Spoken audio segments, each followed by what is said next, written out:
Well, I actually grew up as a military brat. So my dad was in the Air Force. I was born at Cape Cod at Otis Air Force Base, where he was flying EC-121s there, and for about half his career he flew.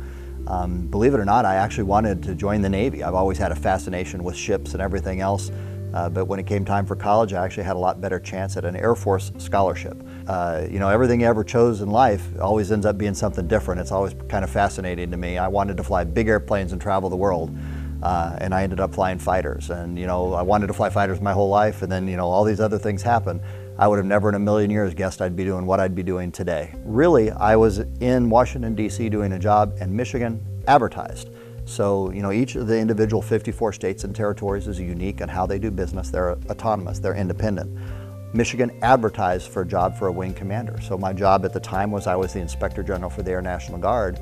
Talked to somebody from Michigan and said, hey, we're looking for somebody to come be the commander at Selfridge. And I remember going, really? Seriously? So I put a package in, interviewed, and was selected for this job. The opportunity that I have now, and the way I like to think of it, is I get to serve the men and women that I work with nowadays.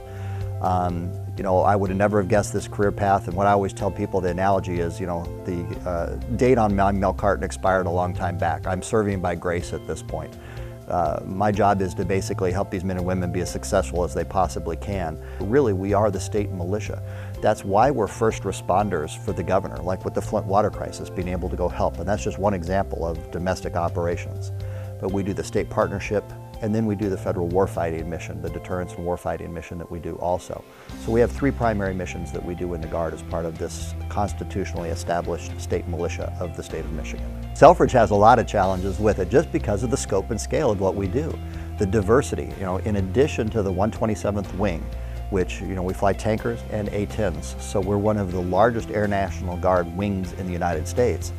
But we're also very unique in the fact that we have the responsibility now to host Selfridge Air National Guard Base, and we have 44 other tenant organizations out there.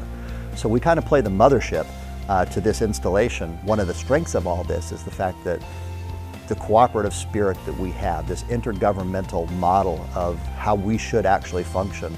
There's so many synergies in how we do things more efficiently at Selfridge. There ought to be a lot of folks looking at us going, wow, how can we mimic what goes on out at that place?